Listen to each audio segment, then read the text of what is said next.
we're very silent and hold it in and stoic. And really, that's not the way to go. Not only did I inherit my parents' trauma, but my daughter inherited my trauma. So one of my goals is to prevent my grandchildren receiving it as well.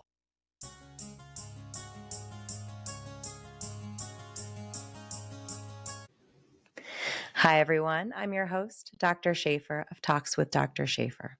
I'm so glad you're here. I'm a physician, mom, life coach, musician, author, publisher, and I am passionate about helping others reclaim their stories so they can build their most beautiful future.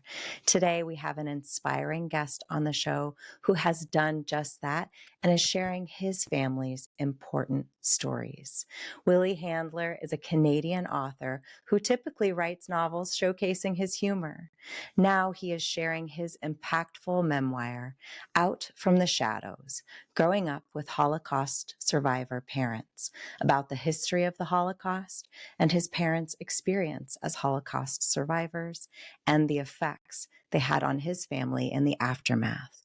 Willie is an active member of the Holocaust second and third generation survivor community and uses his voice to share stories of those affected by the Holocaust.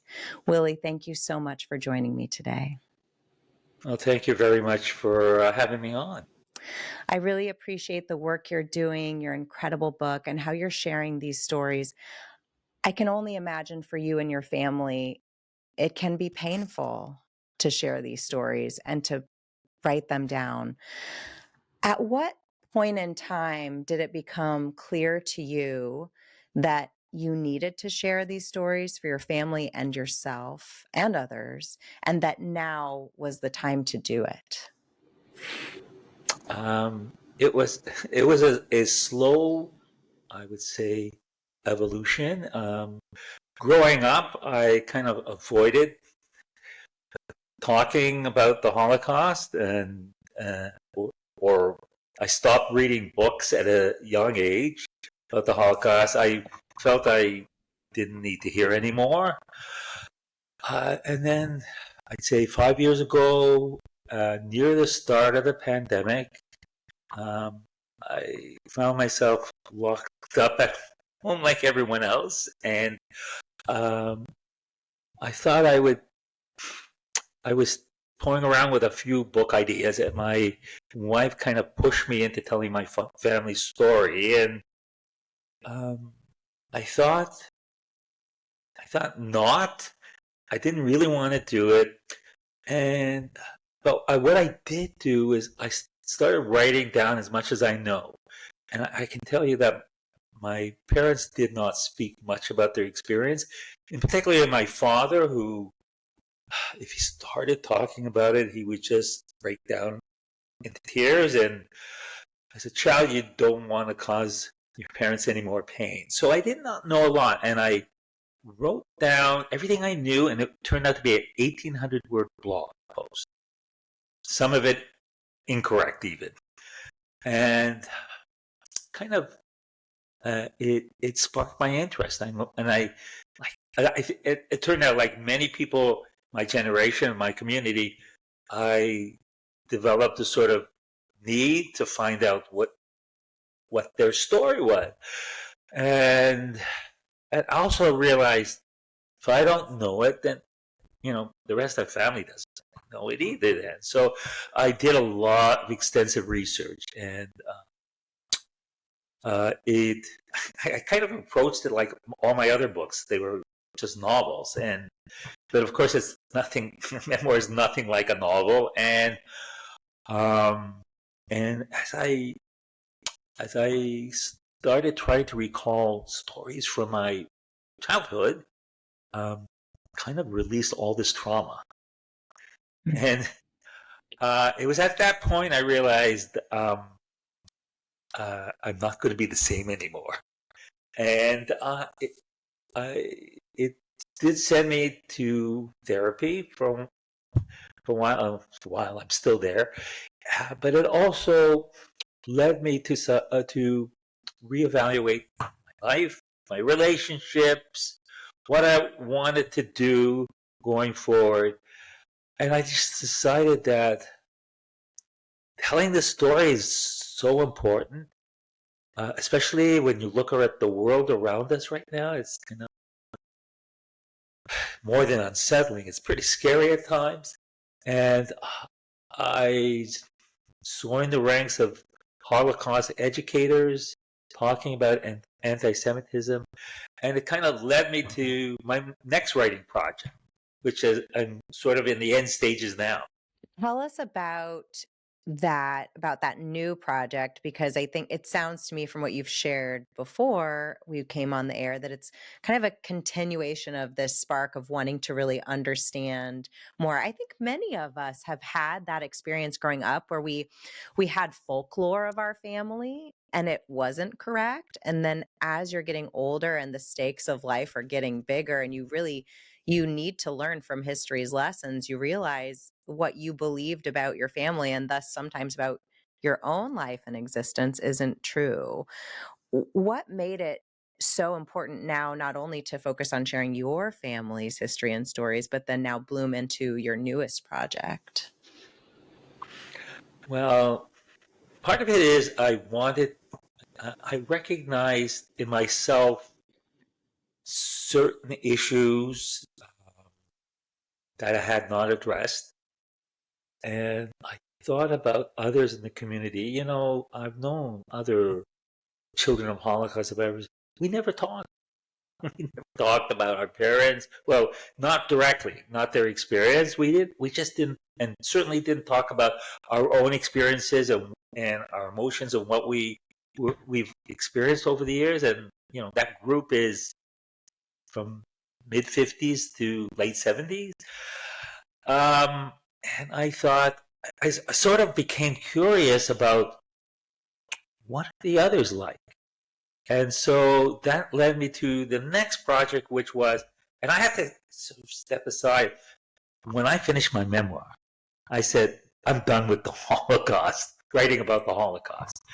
And I had a friend who, and the person's also a writer, and said, no, I think you have another book in you. Hmm. And I laughed. But then I started getting this sort of curiosity. And so I kind of sketched out this plan that I would talk to a couple dozen um, other children of survivors and grandchildren and see what their experiences were like. Well, and that 2 dozen led to over 100 people. And I was kind of at times triggered, at times shocked by what I heard, and in other moments I kind of said, "Yeah, yeah, I know what that's like." Hmm. And it was such a I had no problems finding people either. They, there were so many people who really hadn't had an opportunity to talk to anybody about what they were experiencing. So kind of this project led to several other things that I've gotten involved in as well. Like one of the things is I do workshops on writing memoirs so that others can tell their family stories as well. That's like one of the things I'm doing because I think it's very, very important in this world where just in the last 2 years, the amount of anti-Semitism and Holocaust denial is part of that.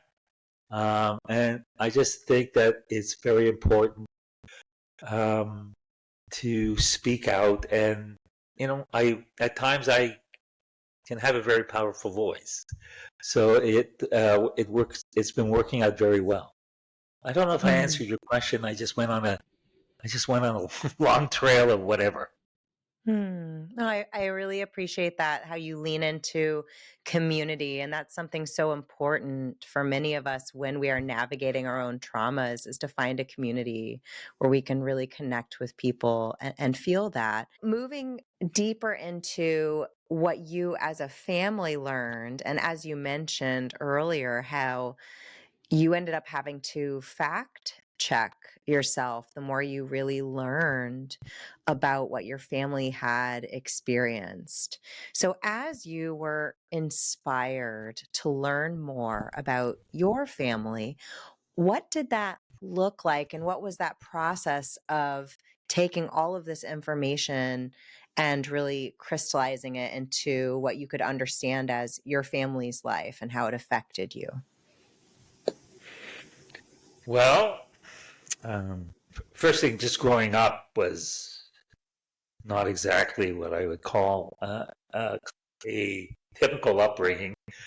When you have traumatized parents, they really had they struggle with a lot of things, and one of them is parenting. But leaving that aside, uh, I think that my some of what I revealed, or at least uncovered, as I should say, was very shocking. There were things that especially in particular, my father held back, never spoke about, and it was very shocking when I started telling others in the family, and and kind of, I think it, I think at one point it was the catalyst for transferring my father's grief to me. And so that was another issue I had to deal with as well. Share with listeners a little about, if you will, a little about what you understood about your father's experience in the Holocaust before your research, and then what you uncovered that really made you understand the depths of his grief, and also, as you were alluding to, his coping mechanisms and how it went over into how he was parenting you. Um, my father, my understanding was that my father was one of six, two brothers and three sisters. So his two brothers survived along with him, and his sister, one sister. I did not know the names of his other siblings. Never told us.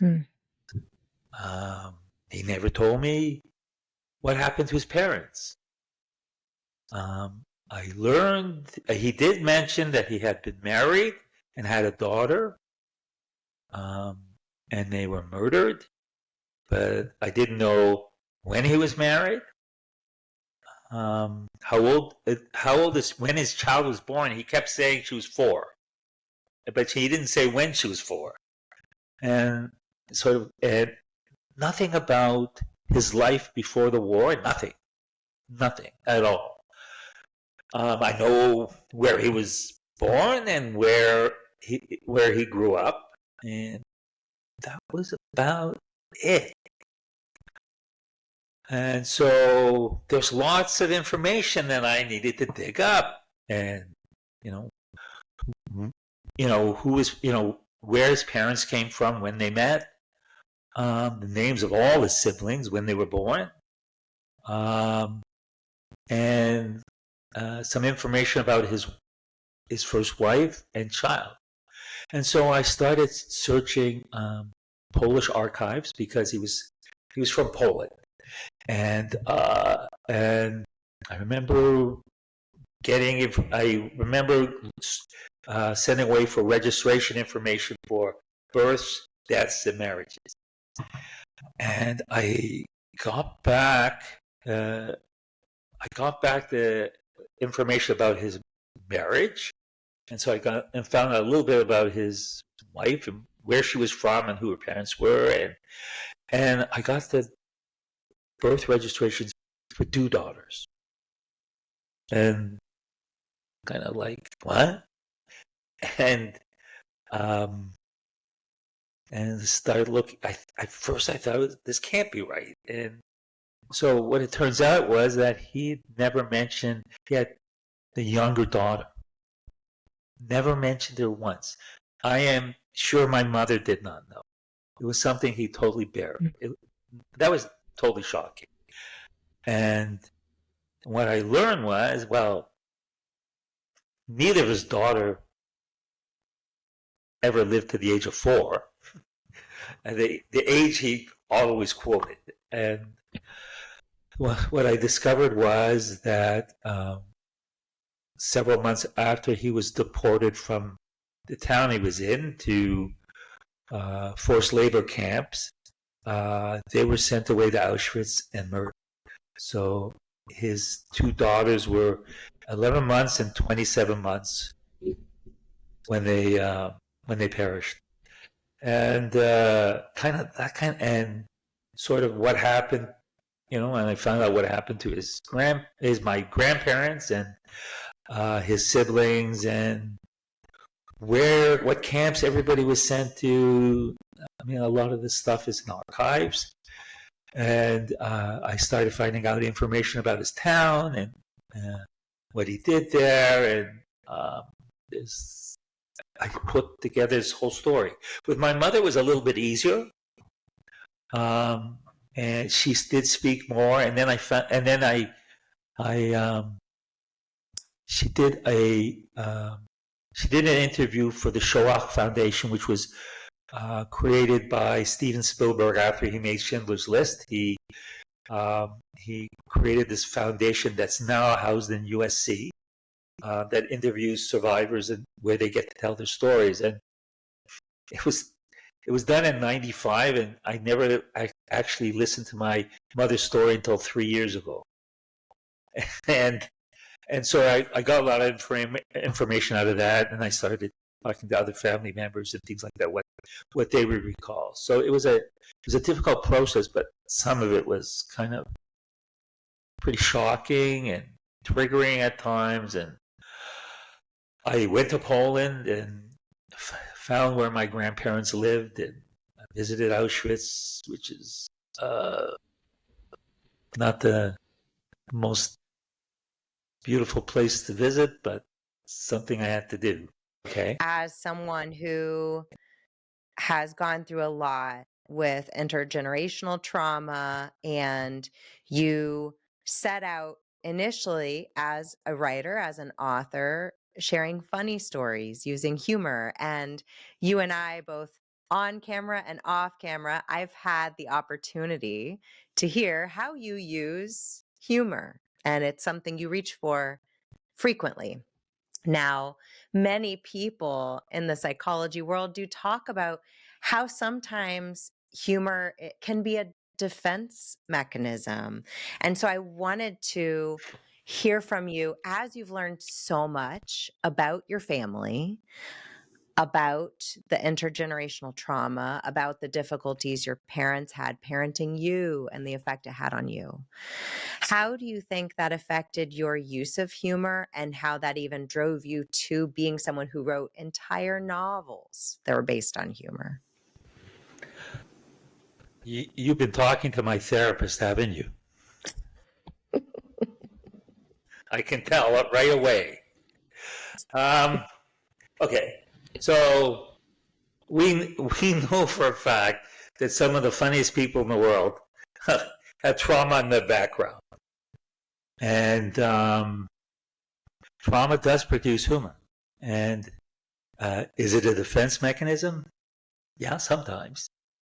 Sometimes I intentionally want to be funny, but it certainly is a mechanism for deflecting, and I've used it liberally my entire life. I now recognize when I'm doing it, and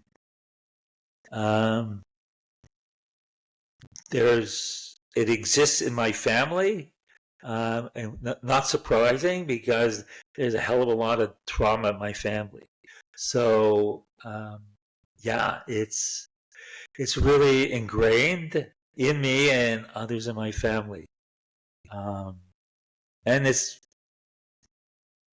at times it's useful. At times it's a good source of information, and at times it probably undermines what I want to accomplish. So and it's a dominant part of my life, and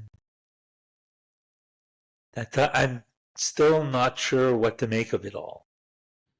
It really makes me think about how sometimes when someone is using humor, that it can be, on one hand, because we're so complex as people, we tend to interpret one another quite simply, but when we think about who we are as individuals, we know there's nothing simple about being human and about emotions and life and relationships.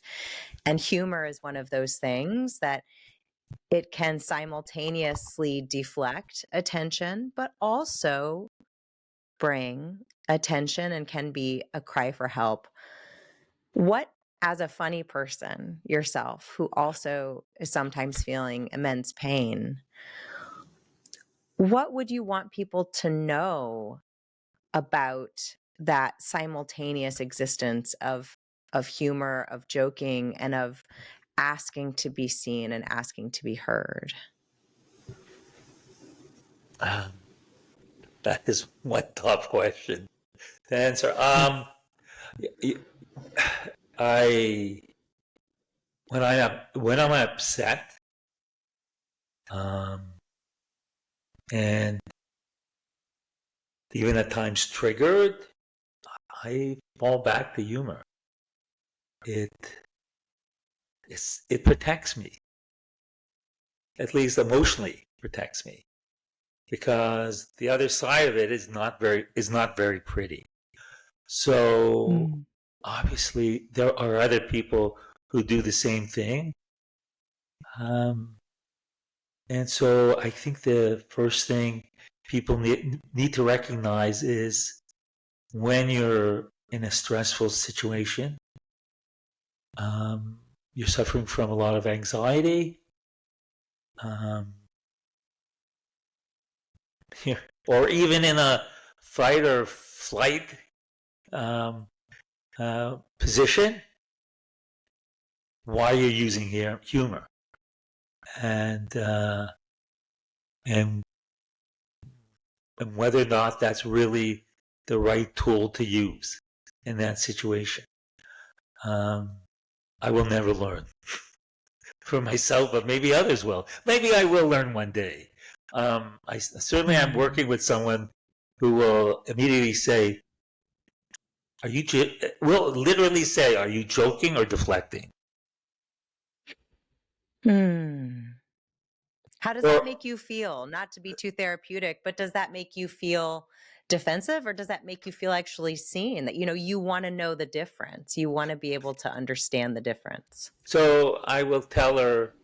I will say right off the bat, I've been caught red-handed, and so I'm brutally honest. So I will say, no, that was just me being funny, or yeah, that was me deflecting. And I'll be asked, Mm. well, why are you deflecting? And so if your if your if your emotional state is that complicated, you need you need help to work through it all. I Mm. could not possibly do work through all this stuff on my own. Um, I can, to be honest, I have tried to stop therapy on a number of occasions, and that didn't work well for me. And so, and in fact, to do the work I'm doing, I have to be in therapy. Mm. People are telling me stuff that is triggering all the time. I'm dealing with a lot of uncomfortable stories. Some of them really um, uh, are too familiar to me, Mm. and reflect my own background, and that's tough. And so, yeah, I won't tell another joke the rest of the interview. So there. I don't know if you place bets, but I would put good money that that's not true. Okay. All right. So be it. I'm teasing. A I'm non-believer. teasing. That's okay. How has your experience, you talk about not only your family story and becoming a detective of your own family story, which is triggering in a different way than being a detective for another family story, and now for 100 different family stories. How has the time that you've spent not only working through your processing and therapy, but also experiencing similar stories with families repeatedly, how has that, if at all, changed your relationship to your story? Because we have the story, but then we also have how we relate to the story. Has that changed over time? Yeah. I would say yes. Um, Listening to people talk about their parents or grandparents and their idiosyncrasies, and some of them is more than just idiosyncrasies. They're damaged people. Um, I have totally changed my view of my parents. That's quite and significantly, not by a small amount. Um, and that was I guess that was inevitable. That um, I can tell you, when my father passed away, all I experienced was relief. Hmm. That's not good. Um, Hmm. I He infuriated me, frustrated me, and it was just so difficult to deal with. And Hmm. now I look back and I say, wow, he was heroic in just getting, just getting to be, to grow, to have another family and starting all over again, and um, dealing with his own um, trauma. And as parents, my parents did the best they could under the circumstances, with no support, no help. And I I'm almost embarrassed by what I used to think about them. Hmm.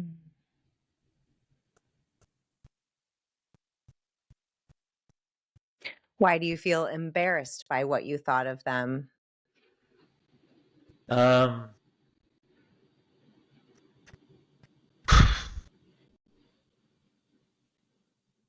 I well, I because I think I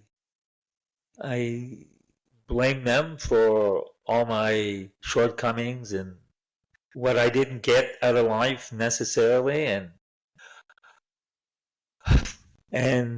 it's not their fault.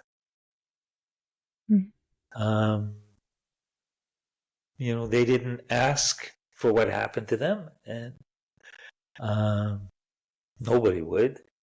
So I have a better understanding of why they were the way they were, and why I turned out the way I did. So um, it's kind of um, it's all some form of validation, where now I kind of understand everything, and that's why I use the knowledge I have as a platform to help others. The weird thing is, um, I probably should go back to school and become a therapist, because um, as I start talking more about trauma, and much more publicly, and my own trauma as well as others, so many people are reaching out to me now just to unload. I'm Hmm. not charging for this. You know what I mean? Like recently, a woman, and they're not all necessarily Jewish, and so a woman recently, uh, quite elderly, wanted to tell me about how she was abused when she was younger by a older man who was a well-known politician, and I'm just unloaded on me. And another woman told me about how she was exploited when she was younger, and then at the end says, "I don't even know why I told you all this. I haven't even told my therapist." And so, Mm. kind of, this is a sort of a um, part of what comes with doing this kind of work. So it's been my life. When I say my life has changed considerably, it has.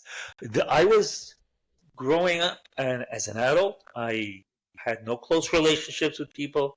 I did not trust people. I had a lot of problems with, and still do, with attachment and abandonment. And I built this wall around me and held in all my emotions and all the wrong things. And that's over. That person is in the past now. I would not be speaking to you if I was still that same person.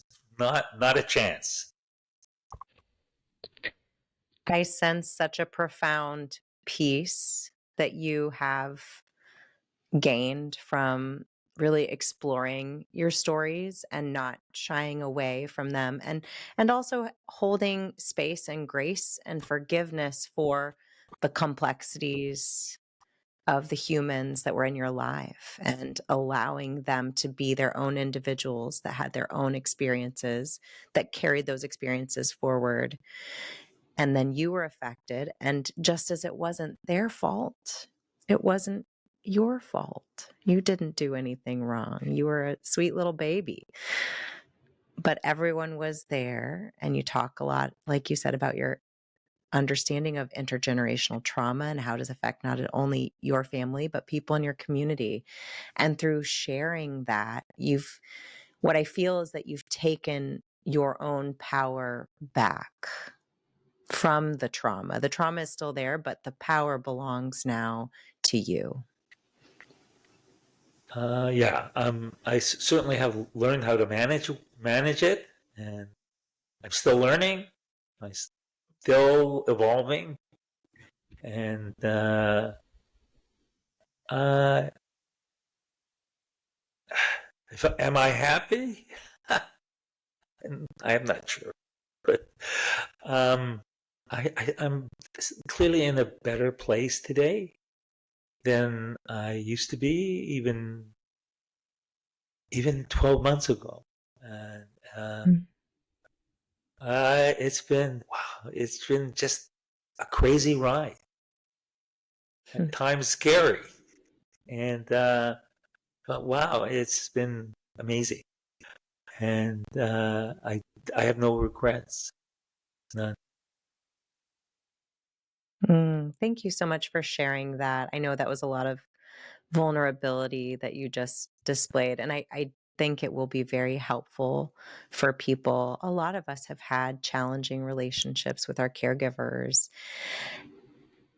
and especially at the end of their lives and at different seasons in our lives, we can keep them, you know, under piles of things, but they're going to send off those signals. We're going to carry it with us. And I think inviting people to, with a professional, like you said, with your therapist, and also through your experience of looking into your family's history, gaining more understanding, inviting people to gain that understanding and try to work towards peace. And I think that's a beautiful message to share. And I can add that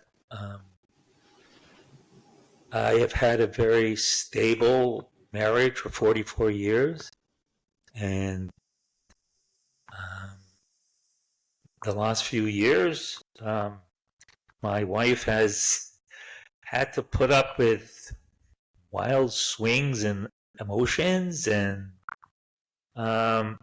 she's been a rock. And so I I should acknowledge her for that, because it would have been difficult to do without her. And that's important as well. That when you're going through this, you need support, not just professional support, but family and friends, and to keep you going on that journey. And that journey is not easy. It's probably a good time sort of to mention that I am actually going to be doing start recording soon a 6-part series on trauma, but it's going to be very practical and kind of hands-on. So there'll be an episode talking about why people burn out, why what are we talking about? There's how to rewire your nervous system, things like that. Why I'm trying to think of all the topics, but there's about 6 amazing topics, just like those ones there. And so I really hope it helps a lot of people, especially men who were very silent and hold it in and stoic. And really, that's not the way to go. And also, I think one of the topics and it's in my book as well, about how to break that cycle and not pass it on, because hey, not only did I inherit my parents' trauma, but my daughter inherited my trauma. And so one of my goals is to prevent my grandchildren from receiving it as well, and picking it up as well. So there'll be a lot of practical things in there. So if people, and I probably should mention, people want to reach out and find out more, I have a newsletter on Substack. If you look for Willie Handler on Substack, you'll find me there. And so if you subscribe, you will know about when this stuff is happening, because I think it's very important stuff. Absolutely. Go and subscribe to Willie's Substack. And you also have a website that people can go to as well. Right. Could you share that with us? Yes, it's williehandler.com. And there's a page there where some of the I used to do my blogs there, but I've now transferred it to Substack. So it actually directs you to go to Substack. But I have a media page where all my interviews and things like that. And of course, there are all different kinds of topics. So people can hear me speak as well. And so because I do presentations on varied topics. A lot of the stuff that was in my memoir, but as well now moving into things that I learned in my interviewing all those descendants. And it makes me think, I want to ask you, I don't know if you've seen the experiment where they talk about trauma and they show you a cup and with dirty water, and a little bit of water dilutes it with each passing of the water. That's the intergenerational part. So with each generation, it's getting a little clearer, but there's still something there. There's a bit of that trauma there from before. And you mentioned earlier how one of the things that really inspires you to do the work that you're doing for yourself, for others, and make this change is not wanting younger generations to continue to bear that trauma. We want them to have the stories and the lessons. We need to understand the historical significance so we don't repeat atrocities of humanity. But we don't have to keep passing on the trauma. So what is something you would share with parents who have these burdens of family trauma, what are some ways that they can show up for younger generations authentically as themselves, but not in such a way that it is passing along the burden? Well, it really comes down very much. First thing, you have to heal yourself, because you should, because to take care of others, you need to take care of yourself first. And people always forget that part. And so you need to look after yourself and address your own trauma. As far as passing it on, it comes down to communication. When a child asks a question, the wrong answer is you don't need to know. That's what I heard. And many of the people I interviewed were told the same thing: you don't need to know. And so you always answer a child's question with the truth, but using language and imagery that is appropriate for that age. And so the passing on of family legacy and stories is I would say, an evolving process. So it might start off, well, grandma, when she was younger, she had to do some hiding from bad people. And then a year later, it kind of, you add a little bit of nuance to that. The bad people were, it was during a war and people were being killed, but grandma did not die. Things like that. And it kind of like evolves as the child evolves. And those are very sort of, it seems very basic, but it's not easy to do. But you have to always answer the question truthfully. You don't have to give all the information right there, but just to satisfy that child's curiosity. That's the approach I recommend. So what that does is it creates an environment of openness, no secrets, no skeletons in the closet, and where it's an environment that when children are upset about something, they're picking up your cues, which is talk about it. Talk about things that are not necessarily happy, and maybe you walk away feeling better about it. Because when you don't answer a child's question, God knows what they think you're hiding from them. It could be actually worse than what you're actually not telling them. So that doesn't protect them. No. And we know children's imaginations are really good at filling in the gaps that we leave. So I really appreciate your advice about intentionally and appropriately doing that. You would not believe the dreams that people told me they had as children. Terrifying stuff. Right? And it's not from stories they were told. It's just the trauma being passed on genetically. Because memory also can be passed on. So even though you're not telling the stories, your memories might be transferred genetically. And I so appreciate you sharing your experience as well as honoring these memories and helping people learn how to share them in a way that, as you said, honors, but also allows people to move forward and learn how to connect in healthy ways. How can people get your book so that they can learn your story as well? It's pretty simple. I'm sure most listeners have purchased books on Amazon, and so if you look for Willie Handler, Out from the Shadows, you will find it. And I'm pleased and surprised that we're 1 year beyond the release date, and it's actually still very high in Amazon's ratings.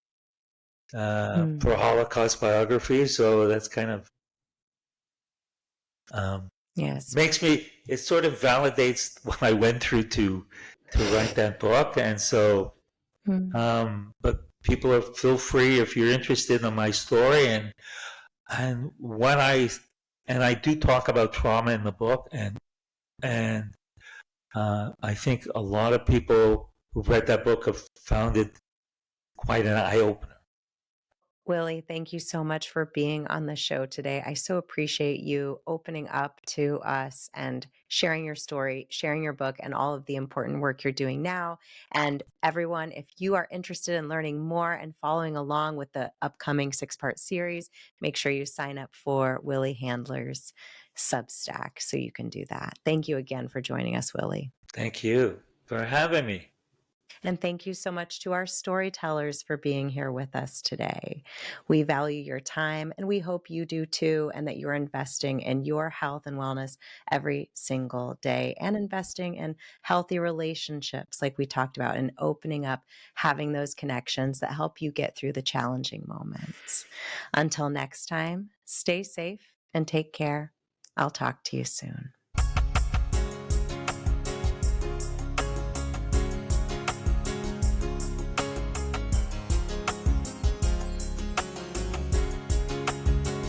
Everybody's lonely, but you can hold on to